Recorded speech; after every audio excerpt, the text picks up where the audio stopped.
Assalamualaikum warahmatullahi wabarakatuh. Selamat siang, selamat sore, selamat malam buat sahabat-sahabat semuanya yang telah bergabung bersama PMII Ryan Muhammad Hatta.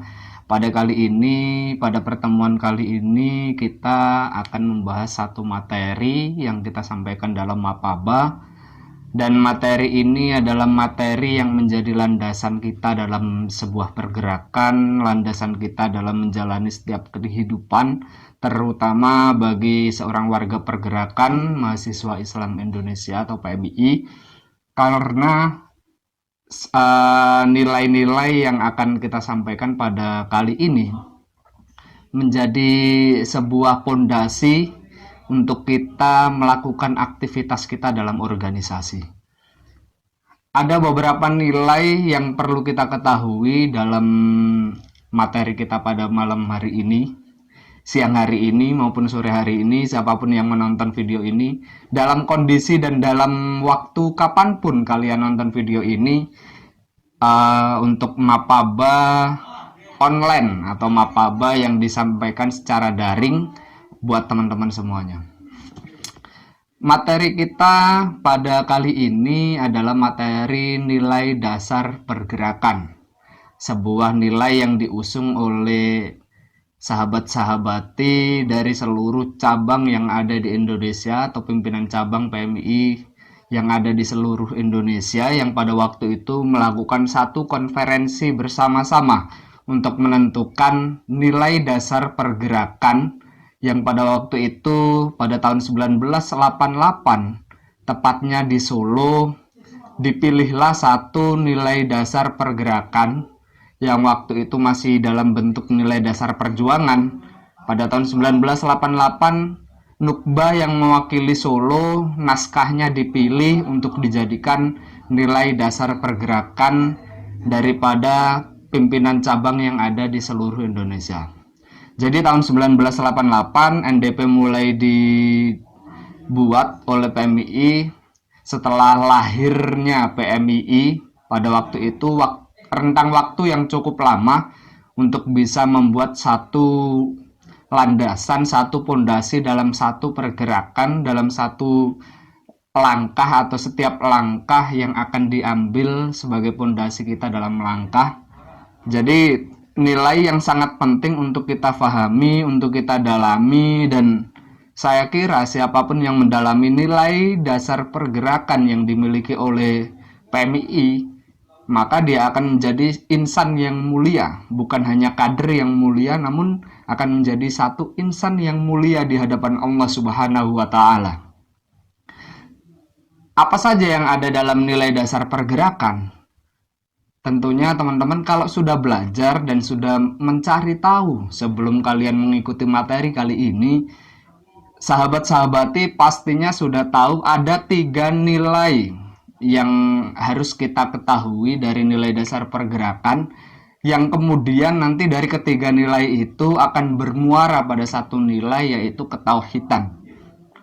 Dan ketiga nilai itu adalah yang pertama hablum minallah, yang kedua hablum minan nas, dan yang ketiga adalah hablum minal alam, hubungan kita dengan alam. Yang pertama kita kupas satu persatu terlebih dahulu. Kita membahas bagaimana hubungan manusia dengan Allah, manusia dengan Tuhannya. Kita tentu membahas satu hal metafisika, satu hal yang kemudian menjadi satu keyakinan yang tanpa kita mengetahui hadirnya Allah dalam diri kita, karena kita tidak pernah tahu di mana Allah berada. Bagi kita orang awam tentu berbeda kalau kita berbicara pada ulama, pada sufi, habaib dan lain sebagainya, yang mungkin secara keilmuan lebih mendalami terkait dengan keilmuan keagamaan, spiritualitas dalam beragama dan lain sebagainya. Maka perlu untuk kita mempelajari tentang keilmuan keagamaan, mendalami tentang spiritual dan lain sebagainya.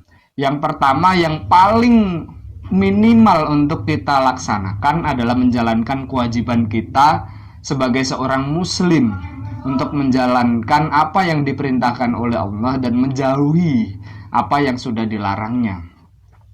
Kita sebagai seorang muslim harus mengingat bahwasanya kita diperintahkan untuk sholat 5 waktu. Apakah kita sudah melaksanakan? Atau kita masih ada 1 ataupun 2 waktu yang kemudian kita terlena untuk tidak melaksanakan kewajiban kita? Ataupun dalam hal yang lainnya. Dalam hal kalau kita berbicara tentang ekonomi, bagaimana kita nantinya hubungan dengan nilai dasar pergerakan yang kedua, hablum minan nas, hubungan manusia antar manusia, yang itu nanti kita bisa lihat bagaimana dalam jual beli yang harus kita tanamkan bukan kecurangan namun kejujuran. Itu adalah salah satu bukti dari hablum minan nas. Kita fokus ke materi yang pertama terlebih dahulu. Materi terkait dengan hubungan kita pada Tuhan, hubungan kita pada Allah. Tentu setelah kita menjalankan kewajiban, kita membaca Al-Quran dan lain sebagainya, kita tidak berhenti sampai di situ saja. Membaca Al-Quran, kita tidak akan mampu memahami apa yang disampaikan oleh Tuhan melalui para nabi dan rasulnya tanpa kita mendalami keilmuan Al-Quran. Apa saja yang kita butuhkan dalam mempelajari Al-Quran, bagaimana kemudian kita bisa belajar bahasa Arab, belajar tata bahasa Arab, kemudian bagaimana kita belajar tafsir Al-Quran yang menjadi sumber untuk kita mempelajari Al-Quran. Jadi ketika kita ingin mempelajari Al-Quran, maka kuasai tafsir Al-Quran. Ketika kita ingin dekat dengan Nabi, maka belajarlah hadis Nabi. Dan ketika kita ingin dekat pada Allah atau dekat dengan keduanya, maka kita harus mendalami keislaman dan kita harus mencapai puncak yang paling atas, yaitu kita belajar tentang tasawuf, tentang kesufian. Setelah kita mempelajari nilai yang pertama dari nilai dasar pergerakan, yaitu hablum minallah, hubungan kita dengan Allah, dengan kita mempelajari Al-Quran, menjalankan setiap kewajiban, maka kita harus mendekatkan diri kepada Allah. Bagaimana kita bisa mendekatkan diri kepada Allah? Kalau kita dalam Jawa, dalam Indonesia, konteks keindonesiaan, keislaman keindonesiaan, maka kita bisa belajar dari wali-wali yang ada di Indonesia. Bagaimana kemudian kita melihat tradisi yang dilakukan oleh Sunan Kalijaga, kemudian bagaimana kita bisa melihat spiritualitas yang dilakukan oleh salah satu wali yang tidak diakui di antara wali-wali yang lainnya. Dia adalah Syekh Siti Jenar yang telah melaburkan diri untuk memberikan dirinya pada Tuhan. Dan kalau kita bisa melihat dari dunia timur, kita bisa melihat Al-Ghazali dalam puncak keraguan-raguannya, dia kembali kepada Tuhannya. Dalam puncak keilmuannya, dalam segala hal yang sudah dicapainya, dia mencapai satu titik keraguan-raguan. Dan ketika dia bertanya pada kakaknya, maka yang disuruh oleh kakaknya kepada Al-Ghazali adalah untuk belajar dan mendalami bagaimana Islam diajarkan, bagaimana Islam diikuti ataupun Islam dilakukan oleh Al-Ghazali, bagaimana dia memantapkan diri untuk senantiasa memberikan dirinya pada Tuhannya, bagaimana dia kemudian lebih mendekatkan dan memberikan waktu yang lebih untuk dirinya dan Tuhannya. Dan kalau kita melihat yang lainnya, maka kita akan melihat satu tokoh yang menjadi satu panutan bagi perempuan yang ingin belajar tasawuf atau ingin mendekatkan diri pada Tuhan. Maka dia akan belajar dari Rabi'ah Al-Adawiyah, bagaimana dia kemudian meleburkan, memberikan rasa cintanya, tidak kembali atau tidak kemudian diberikan kepada manusia, akan tetapi dia hanya memberikan kepada Tuhannya. Seluruh cinta yang dimilikinya hanya ditunjukkan atau ditujukan pada satu saja, yaitu pada Allah. Dan setiap malam dia menangisi apa yang sudah dikerjakan, dia menangis karena rindu juga kepada Allah. Bagaimana kemudian dia bisa merasakan kehadiran Tuhan di tengah-tengah sepertiga malamnya, dan perlu kita ikuti jejak dari para ulama seperti halnya Al-Ghazali. Kemudian kalau kita melihat apa yang dilakukan Ibnu Rus, kemudian Ibnu Khaldun dan lain sebagainya, Ibnu Sina yang memberikan renaissance, masa pencerahan bagi barat, ini perlu juga untuk kita ikuti. Dalam hal tasawuf kita bisa mengikuti Al-Ghazali dan lain sebagainya. Dalam hal kedekatan diri pada Tuhan juga kita bisa belajar dari Rabi'ah Al-Adawiyah, satu bukti mahabbah pada Tuhannya. Dan masih banyak yang lainnya. Ketika kita belajar ilmu pengetahuan, maka kita harus mengingat Ibnu Rus, Ibnu Sina, dan juga Ibnu Khaldun pada waktu itu, yang memang dikagumi oleh Barat dan menjadi satu guru di Barat yang menemukan masa pencerahan dari balik masa kegelapan pada waktu itu, yang memang Barat dikuasai oleh gereja pada waktu itu. Kemudian kita masuk ke nilai yang kedua. Di nilai yang kedua, hablum minan nas. Sehari-hari kita sudah berkumpul, bercengkrama dengan manusia-manusia yang ada di sekeliling kita. Orang-orang yang ada di sekeliling kita. Ketika kita ikut dalam organisasi, maka kita juga harus melaksanakan hablum minan nas. Apa yang harus kita lakukan dalam hubungan antar manusia? Kita yang pertama harus menjalin silaturahmi dengan teman-teman kita, sahabat-sahabat kita dengan baik. Silaturahmi harus kita lakukan, kita tidak boleh memutus tali silaturahmi. Kita harus mengerti kondisi teman-teman kita harus tahu apa yang dialami oleh kawan-kawan kita, dan kita harus memahami dan bisa mentoleransi ketika kita berbeda pandangan atau berbeda pendapat dalam berdiskusi, dalam hal prinsip dan lain sebagainya. Itulah yang harus kita tanamkan dalam diri, dan kita memang lahir di dunia ini diciptakan untuk saling mengenal. Tuhan menciptakan kita berbeda-beda untuk kita saling mengenal. Dan itu sudah disampaikan oleh Allah dalam kitab sucinya. Dan perlu kita ketahui juga bahwasanya di Indonesia kali ini, mayoritas kita tahu bahwasanya mayoritas yang ada di Indonesia adalah mayoritas Muslim. Akan tetapi, apakah setiap Muslim yang ada di Indonesia bisa memperlakukan non-Muslim? Apakah non-Muslim bukan bagian dari saudara kita?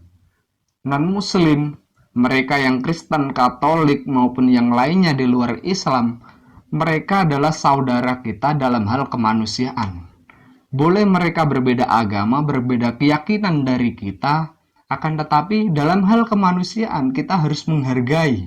Kita harus bersikap baik, ramah, dan juga tolong-menolong dalam hal kebaikan.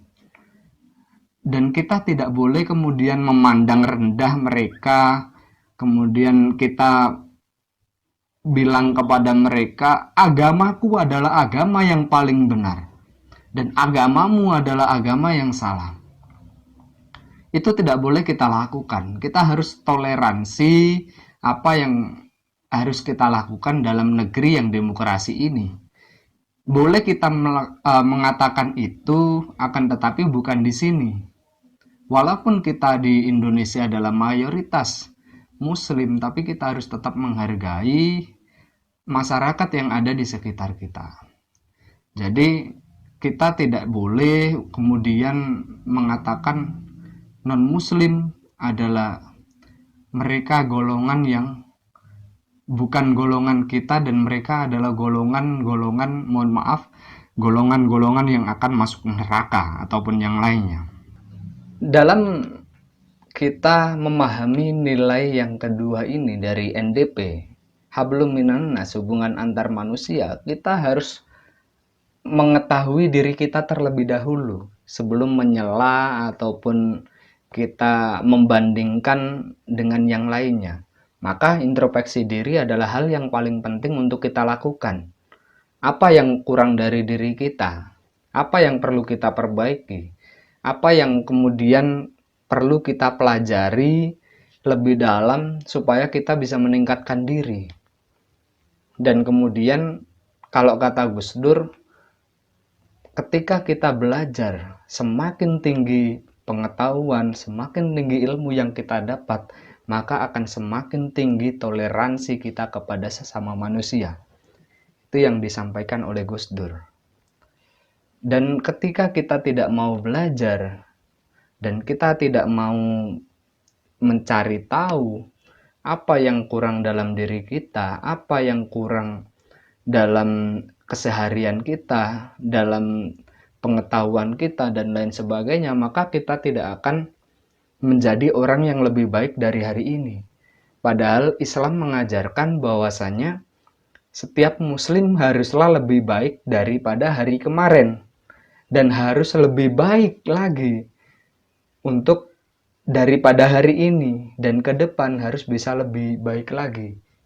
Begitulah Islam mengajarkan pada umatnya untuk selalu bersikap ataupun berpendirian optimis dalam menghadapi situasi dalam kondisi apapun, dalam melakukan hal apapun, dalam melakukan kegiatan apapun, dalam konteks apapun. Islam mengajarkan dalam diri kita untuk selalu bersikap optimis.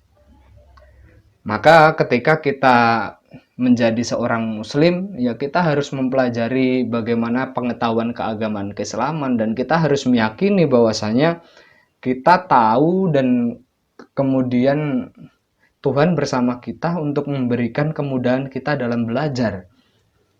Toh apa yang kita pelajari tidak semuanya kemudian hilang dalam ingatan kita. Kalau kata pustakawan, setiap buku yang kita baca, setiap literasi yang kita baca, ada 1-2 hal yang pasti tersimpan dalam otak kita. Dan ketika kita membutuhkan data itu, maka akan secara spontan keluar dalam ingatan kita. Itu kalau kata pustakawan. Dan kita harus meyakini hal itu. Dan kita harus belajar dan harus rutin untuk mempelajari setiap pengetahuan yang kita tidak tahu. Apakah selama ini kita sudah mempelajari keilmuan keagamaan tentang keislaman? Apakah kita sudah fasih ketika berbicara hukum Islam? Apakah kita sudah fasih ketika kita berbicara tentang akidah akhlak? Apakah kita sudah fasih ketika membicarakan tafsir Al-Quran? Ataupun yang lainnya.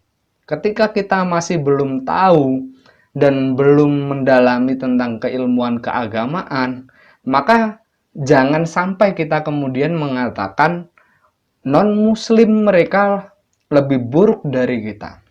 Jangan sampai kita mengatakan hal itu. Ketika engkau mendalami Islam dan engkau mengatakan non-muslim lebih buruk dari kita, maka perlu kembali untuk mempelajari Islam lebih mendalam. Perlu untuk berpikir secara radikal, belajar secara radikal, belajar sampai ke akar-akarnya. Bukan kemudian kembali pada Al-Quran dan As-Sunnah. Ketika kita kembali pada Al-Quran dan As-Sunnah dan kita tidak tahu bagaimana ulumul Quran, bagaimana nahwu shorof, bagaimana ulumul hadis, dan lain sebagainya, maka percuma kita kembali pada Al-Quran dan hadis ketika kita hanya membicarakan tentang ayat-ayat, kemudian hadis-hadis Nabi yang kita hafalkan dan tahu artinya. Kita akan berhenti di situ dan kita akan menafsirkan secara apa yang sudah kita pahami, bukan secara keilmuan. Makanya ketika kita melihat kondisi keislaman hari ini di Indonesia, banyak orang-orang baru yang secara keilmuan keislaman, mohon maaf, masih kurang. Kemudian mereka seakan-akan menyandang gelar ustadz dan lain sebagainya. Maka inilah yang kemudian menjadi satu hal yang menjadi matinya kepakaran. Karena dari ketika kita belajar agama, belajarlah dari para ulama, minimal dari para kiai yang memiliki nasab pada ulama-ulama terdahulu. dalam secara keilmuan, nasab keilmuannya jelas. Bukan hanya belajar dari Google, belajar dari YouTube, belajar dari Al-Quran dan hadis yang hanya dari kulit awal atau kulit atasnya saja, belajar dari kulitnya saja, tidak mendalami bagaimana intisari daripada hadis dan Al-Quran. Itu yang perlu kita garis bawahi ketika mempelajari tentang keislaman. Nah, kenapa kita ketika membicarakan tentang kemanusiaan atau hubungan antar manusia kita mempelajari tentang keislaman juga? Karena ya kita melihat kondisi Indonesia hari ini banyak yang kemudian mengkafir-kafirkan. Banyak yang kemudian dari kawan-kawan kita yang non-muslim kemudian dikucilkan dan lain sebagainya. Maka kita harus mengedepankan nilai-nilai kemanusiaan untuk bisa merangkul dan kemudian kita bisa memelihara yang sudah disampaikan oleh para pendahulu kita, Bhinneka Tunggal Ika, berbeda-beda tapi satu jua, atau berbeda-beda tapi tetap satu. Ini yang harus kita jaga, tanpa itu Indonesia tidak akan bisa bertahan sampai hari ini. Begitu juga bagaimana kita menghormati dari orang yang lebih tua dari kita harus bisa memposisikan diri. Ketika kita berproses dalam organisasi, ya kita harus tahu posisi yang kita duduki sekarang, dan kita harus menghormati yang lebih tua, kita harus menghargai yang siapa pendahulu dari organisasi. Makanya kalau dalam Islam Indonesia masih ada tradisi sowan ke kiai, kemudian ada tradisi ziarah untuk menghargai dan mengingat kematian, mengingat bagaimana jasa dan juga perjuangan beliau di masa hidupnya. Dan yang paling penting saya kira bagi seorang kader adalah menulis. Karena dengan tulisan kita akan selalu diingat. Bukan hanya oleh teman kita, tapi dunia akan mengingat kita. Ketika kita hanya berdakwah kemudian tidak meninggalkan jejak, maka yang diingat orang adalah nisan kita, dan kita tidak akan diingat dalam hal bagaimana pengetahuan yang sudah disampaikan dan lain sebagainya. Akan lebih baik ketika kita menulis. Kemudian yang terakhir, dari nilai dasar pergerakan, yang terakhir adalah hablum minal alam. Bagaimana kemudian kita bisa memikirkan adanya alam ini. Bagaimana kemudian kita memikirkan kenapa bisa ada manusia di dunia ini. Kenapa Tuhan menciptakan manusia? Kemudian kenapa di alam raya ini, dalam jagat ini, planet yang diciptakan tidak hanya bumi ini saja. Ketika kita membicarakan ini, maka kita harus kembali ke yang pertama. Bagaimana kita bisa memahami ilmu yang ada dalam Al-Quran, pengetahuan yang ada dalam Al-Quran. Karena sumber dari pengetahuan bisa kita lihat dari Al-Quran. Apa saja yang kita belum ketahui, ketika kita mempelajari Al-Quran secara mendalam, maka kita akan menemukan pengetahuan-pengetahuan di masa mendatang yang sudah diwacanakan dalam kitab suci kita. Dan sayangnya orang-orang muslim sekarang mulai enggan untuk mempelajari dan mendalami, mengkaji dan meneliti terkait dengan Al-Quran. Dan Al-Quran kini diteliti di Amerika Serikat, dan itu diteliti oleh non-muslim.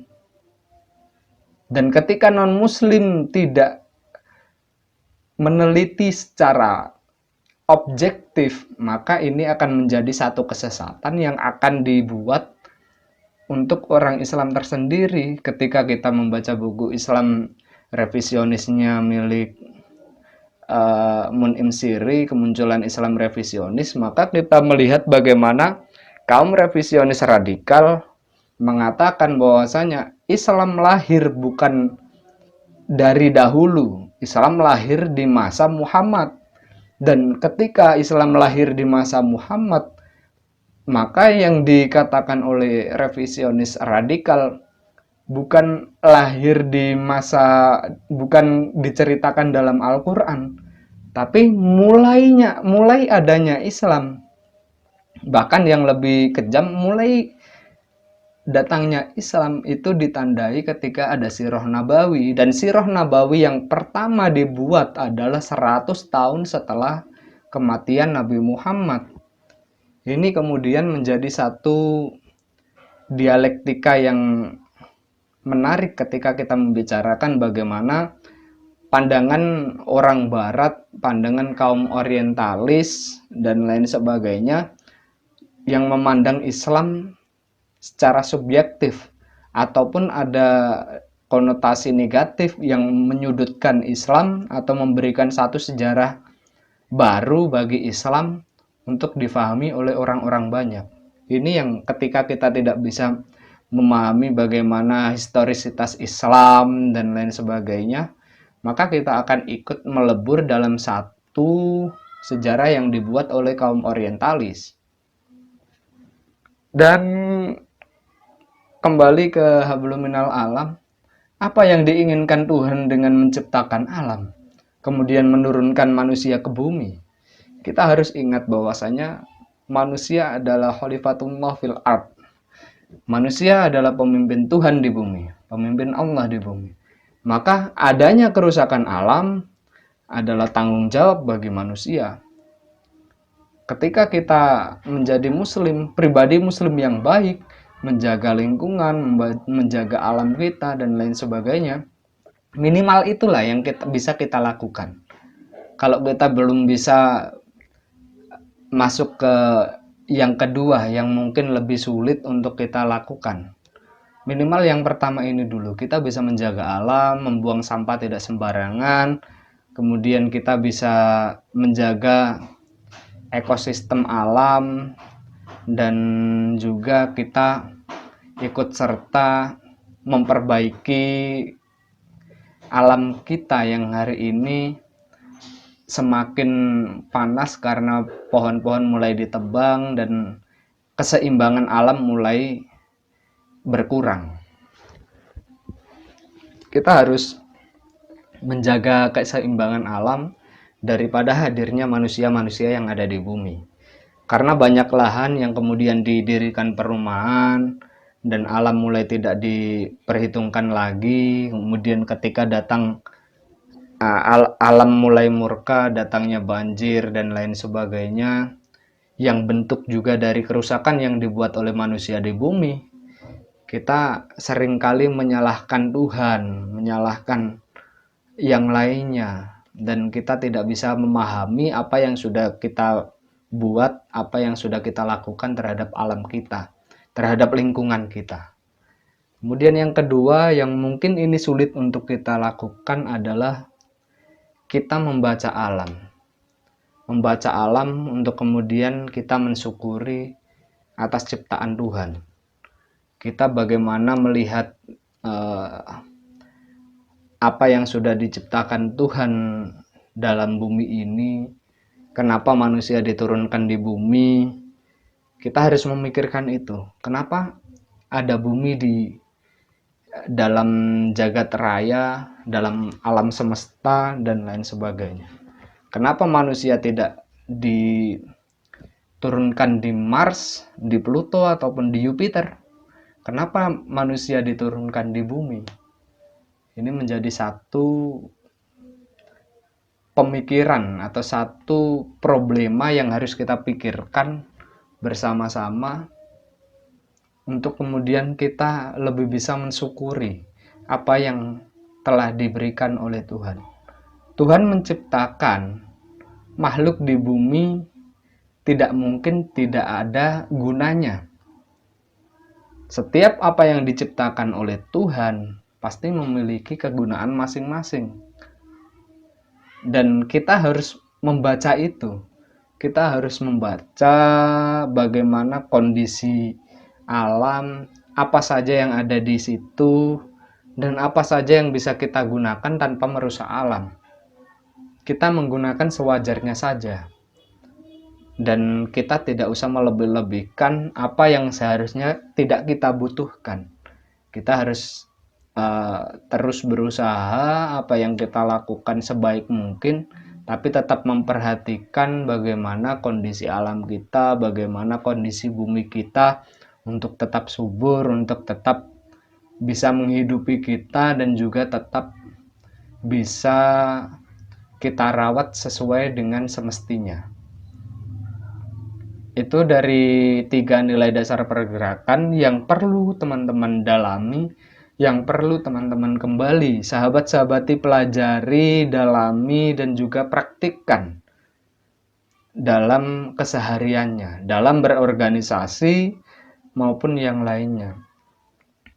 Jadi dari ketiga nilai tersebut, ketika sahabat-sahabati bisa melaksanakannya secara sempurna, maka dari sahabat-sahabati semuanya saya kira menjadi satu insan yang mulia di sisi Tuhan. Dengan menjalankan semua kewajiban, memahami isi Al-Quran, memahami pengetahuan Al-Quran, memahami pengetahuan keagamaan, menjaga baik hubungan antar manusia, dan menyeimbangkan hubungan manusia dengan alam. Ini akan menjadi satu kader, satu tugas mulia yang harus teman-teman selesaikan. Dan ketika menyelesaikan, maka ketika sahabat-sahabati mengatakan Tuhan itu satu, ketika kita berbicara ketauhidan, maka kemantapan diri kepada Tuhan itu sudah bisa terrealisasikan. Kemantapan diri kepada Tuhan dari semua pengetahuan yang sudah kita dapat, dari apa yang sudah kita pelajari, dan lain sebagainya, maka ini menjadi satu kemuliaan tersendiri bagi diri kita, bisa menguasai ketiga nilai dan mencapai kemuliaan dengan kita mencapai satu tingkatan yang lebih tinggi, yaitu ketauhidan. Kita akan mengetahui Tuhan, kita bisa melihat Tuhan kita bisa melihat Allah dengan cara kita, dan kita bisa melihat bagaimana ciptaan Tuhan di bumi ini, bagaimana kita bisa menjaga persatuan dengan tidak saling mencaci maki, dan kita saling mengasihi. Mungkin cukup itu dari saya. Kurang lebihnya mohon maaf yang sebesar-besarnya. Akhirul kalam, wallahul muwaffiq ila aqwamit thoriq. Wassalamualaikum warahmatullahi wabarakatuh.